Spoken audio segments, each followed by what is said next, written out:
요한일서 4장 14절 아버지가 아들을 세상의 구주로 보내신 것을 우리가 보았고 또 증언하노니 누구든지 예수를 하나님의 아들이라 시인하면 하나님이 그의 안에 거하시고 그도 하나님 안에 거하느니라. 하나님이 우리를 사랑하시는 사랑을 우리가 알고 믿었노니 하나님은 사랑이시라. 사랑 안에 거하는 자는 하나님 안에 거하고 하나님도 그 안에 거하시느니라. 아멘. 요한일서는 참 너무 시적인 그런 운율을 가진 말씀처럼 아주 너무너무 우리에게 아름다운 내용들을 많이 적어놨습니다. 그러나 그 내용의 깊이를 잘 알지 못하고 읽어도 사실은 무슨 말씀인지 알 듯하면서도 몰라요. 또 실제로 적용하는 것도 힘들고요. 우리가 4장 1 초반부에는 그리스도께서 육체로 오신 것을 시인하는 것에 대해서 말씀을 하시다가 오늘 4장 15절에는요. 예수를 하나님의 아들이라 시인하는 것을 또 말씀을 하십니다. 예수를 하나님의 아들이라 시인하면 하나님이 그의 안에 거하시고 그도 하나님 안에 거하시는데 하나님의 사랑 안에 거하는 거예요. 16절에 예수님을 하나님의 아들이라고 시인하면 저와 여러분이 하나님 안에 하나님의 사랑 안에 거하게 된다고 말씀하십니다. 근데 너무 이 말씀이 이해가 될 듯 하면서 안 된다라는 거예요. 4장 앞절에도 예수님이 육체로 오신 메시아이심을 시인하는데도 불구하고 수많은 이단들이 시인하면 하나님께 속한 영이라고 했는데 수많은 이단들이 예수님이 육체로 오신 것을 시인합니다. 그러나 하나님께 속하지 않았죠. 똑같습니다. 수많은 사람들이 예수님을 하나님의 아들이라 시인하는데 하나님의 사랑 안에 거하지를 못합니다. 그렇지 않습니까? 예배당 다니는 사람 누구를 붙잡고 당신 예수님이 하나님의 아들이라고 시인합니까? 이렇게 물어보면 누가 예수님은 하나님의 아들이 아닙니다. 이렇게 말할 사람이 누가 있어요? 자, 그러면 그렇게 시인하는 사람들은 오늘 말씀에 의하면 하나님의 사랑 안에 거해야죠. 하나님의 사랑 안에. 그런데 실제로 보면은 사랑 안에 거하는 것이 아니라 세상 사람들보다 더 탐욕이 많고 세상 문제로 염려하고 걱정하고 근심하는 것을 우리가 부지기수로 본다라는 거예요. 멀리 안 가고 나 자신부터 돌아보자는 것입니다. 자, 그러면 정확하게 예수님을 하나님의 아들이라 시인한다라는 이 말씀이 무슨 말씀이냐라는 거예요. 제대로 이해하자는 거죠. 무슨 말씀이겠습니까? 2000년 전에 제자들의 입장에서 한번 보십시오. 예수님이 메시아 그리스도로 오시기 전에 사람들은 끊임없이 생각을 했어요. 하나님께서 하나님의 아들을 이 땅에 보내신다면 어떤 모습일까? 어떤 모습이라고 생각했습니까? 너무나 아름답고 권세와 능력과 모든 것을 다 가진 그런 분이라고 생각을 했던 거예요. 대부분 사람들이. 다윗과 같은. 다윗 왕 그 이상의 그런 능력을 말하는 거죠. 많은 군중들, 자기 밑에 규합할 수 있는 수많은 세력들을 끌어모을 수 있는. 그런데요, 예수님이 오셨는데 너무 이 모든 것들이 다 깨져버린 거예요. 예수님이 하나님의 아들이라고 시인할 수 있는 근거가 하나도 없는 거예요. 예수님은 어떤 인생을 사셨습니까? 집안이 좋습니까? 직업이 있습니까? 소유가 있습니까? 아무것도 없는 거예요. 시집장가도 안 갔죠. 태어날 때부터 예수님은 마구간에서 태어났습니다. 동방박사가 와가지고 예물을 드렸다 하는데 그거는 그 부분만 이야기했죠. 실제로는 예수님의 탄생부터 예수님은 얼마나 비참한 삶을 살았습니까? 헤롯 대왕에게 쫓기면서 예수님 연령대의 모든 아기들이 다 죽었습니다. 끔찍한 일이 벌어졌어요. 예수님의 탄생부터가 하나님의 은혜와 축복이 막 넘치는 것이 아니라 어마어마한 비극과 통곡 소리와 함께 시작된 것입니다. 베들레헴에서 태어나고 나서 바로 회로 추방이 됩니다. 거의 도망을 가죠. 추방이 아니라 살려고.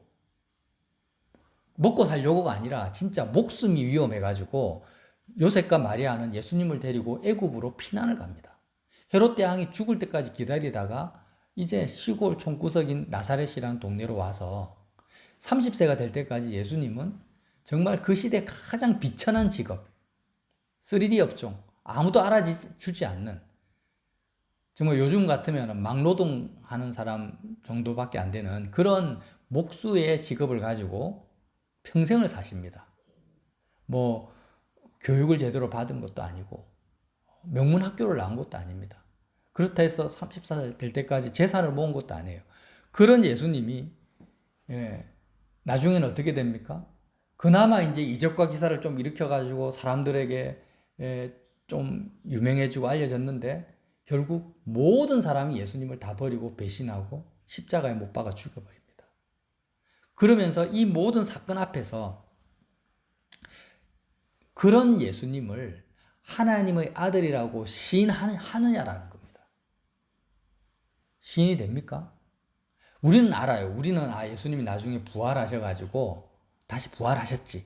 그리고 제자들을 이렇게 찾아가셔가지고 성령을 보내주시고 사도행전의 어마어마한 역사가 나타났다. 이런 것을 우리는 알지만 지금 요한일서 4장 초반절에 육체로 오신 예수님을 그리스도로 시인하는 것과 그 육체로 오신 예수님을 하나님의 아들이라고 시인하는 것은 같은 맥락이라는 거예요. 같은 맥락. 무슨 말씀입니까? 예수님이 태어나셔가지고 이 땅에서 십자가에서 죽으시기 그까지의 육체로 오신 예수님을 하나님의 아들이라 시인하는 사람은 하나님의 사랑 안에 거할 수 있다는 거예요. 아직도 이 말씀이 이해가 안 되시죠? 자, 우리는요, 사람들은 항상 이 세상의 상황과 환경과 세상에서 주어지는 것을 가지고 하나님이 나를 얼만큼 사랑하시는가, 이렇게 척도를 삼고 있는 거예요. 내가 하는 일들이 잘 되고 내가 기도하는 것에 바로 응답이 되고 이렇게 나타나면 하나님이 나를 사랑하신다고 생각하지, 내가 하는 일들이 예수님처럼 아무것도 가진 것도 없고 이룬 것도 없고 정말 태어나는 그 순간부터 첫 단추가 잘못 끼인 것처럼 남들이 가지 않는 그 험한 고난의 길, 비난과 왕따의 길을 걷게 되면 하나님이 나를 사랑하신다라는 것을 우리가 정말 믿을 수 있냐라는 거예요.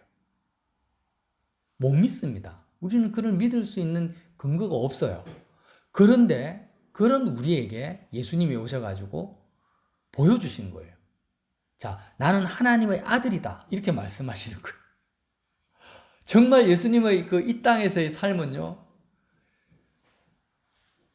아무것도 하나님이 도와주신다라는 느낌이 하나도 안 드는 인생을 사셨는데, 하는 것마다, 손대는 것마다 예수님의 삶의 결론이 뭐라고요? 모든 사람에게 버림받고 배신당하고 가장 비참한 죽음으로 끝난 인생입니다. 예수님의 이 땅에서의 삶이. 그런 예수님이 하나님의 아들이라는 것은 완벽한 하나님의 사랑 안에서 사셨다라는 것을 네가 시인하느냐라는 거예요.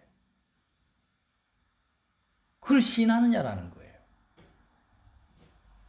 여러분, 이 사도 요한의 이 고백이, 말씀이 느낌이 조금 오십니까? 우리는 항상 하나님의 사랑을 어디에서 느끼려고 합니까? 이 세상 안에서의 상황과 환경과 내가 부딪히고 있는 사건 안에서 하나님의 사랑을 조금 느끼려고 하다가 환난이나 고난이나 소유를 잃어버리면 건강을 상실하는 그런 상황이 오면 하나님의 사랑과 전혀 상관없는 느낌을 가지고 살아가는 우리에게 예수님이 하나님의 아들로 오셔가지고 고난이란 고난은 다 받으시고 배신이란 배신은 다 받으시면서 뭐라고 하십니까? 나는 가장 완벽한 하나님의 사랑을 받고 이 땅을 살아가는 하나님의 아들이라고 증거를 하신다라는 거예요. 그래서 육체로 오신 예수님을 하나님의 아들이라고 시인한다라는 것은 무엇을 의미합니까? 무엇을 의미해요? 하나님의 사랑은 세상과는 상관이 없다라는 거예요. 세상의 부귀영화와 형통과는 상관이 없습니다. 하나님은 세상보다 크시다라는 거예요. 세상보다 크신 거예요.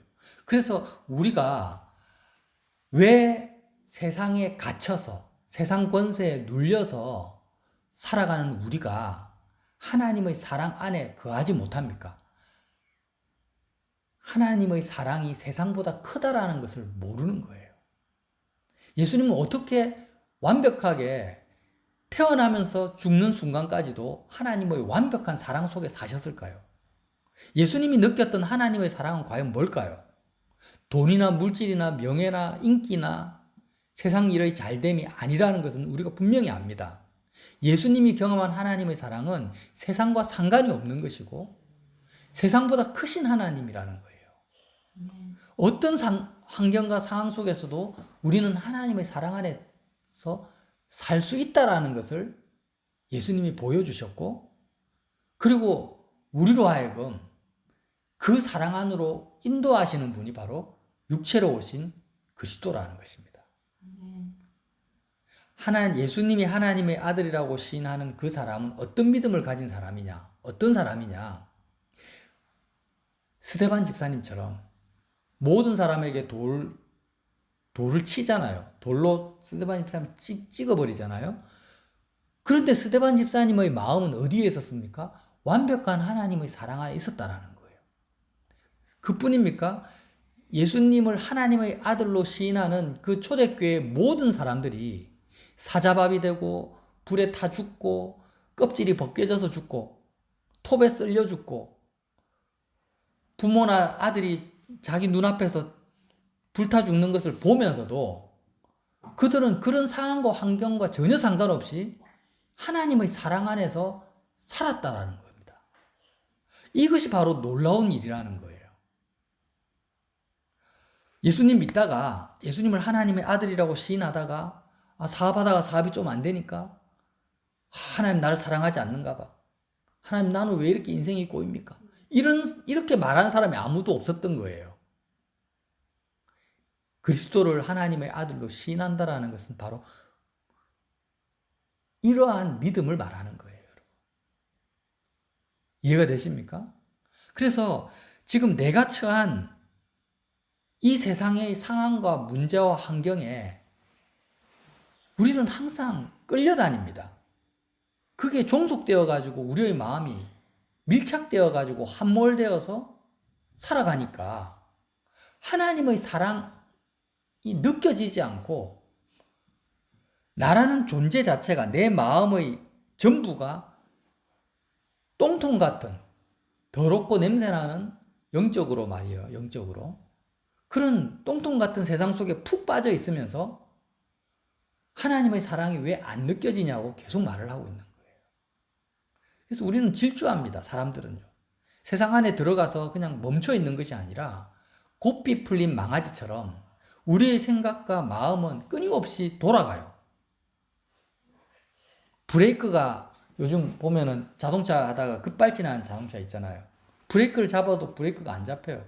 계속 속도가 60km, 100km, 130km, 200km까지 가버립니다. 그러다가 차가 박살이 나죠. 그런 급발진하는 자동차 같이 우리의 마음이 세상에 한번 어떤 문제나 사건에 우리가 거기에 걸려들면은요, 급발진하는 자동차처럼 계속해서 우리의 생각과 마음이 멈추지 않고 돌아가는 거예요.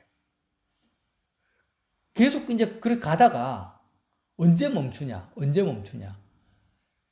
예수님을 다시 내가 하나님의 아들이라고 시인할 때 멈춰진다는 거죠.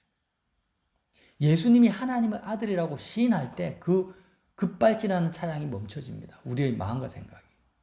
아, 그렇구나. 나는 지금 무엇을 위해서 달려가고 있지? 나는 왜 이렇게 열심히 공부하고 있고 돈을 벌려고 하고 사람들을 만나며 뛰어가고 있지? 행복해지려고. 마음의 기쁨과 만족을 얻으려고.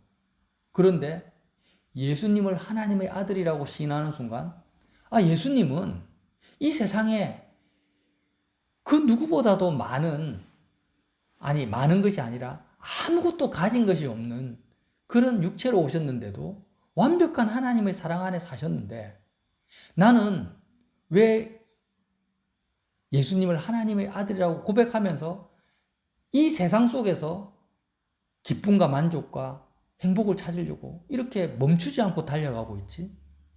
이렇게 브레이크가 잡힌다라는 거예요. 잡히면서 우리 죄를 고백하게 됩니다. 여러분, 죄라는 것은요, 도덕적이고 윤리적인 것을 말하는 것이 아니고 그것은 하나의 열매적인 차원이고요. 우리가 하나님의 사랑 안에 거하고 있지 않은 상태로 살아가는 모든 것이 죄입니다.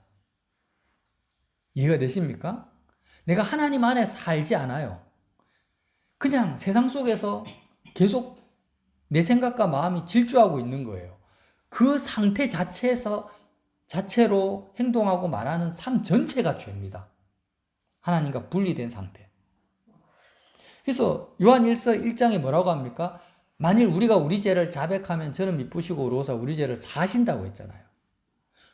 육체로 오신 예수님, 나와 항상 함께 하시는 임마누엘 하신 그 예수님께 우리는요, 내 마음이 세상 속에 함몰되어져 있을 때, 질주하고 있을 때 죄를 자백하는 예수님, 나를 좀 도와주세요. 내가 지금 이 땅에서 뭔가를 얻으려고 계속해서 브레이크 없는 차처럼 달려가고 있어요. 어떻게 하면 좋습니까? 이렇게 죄를 자백하라는 것입니다.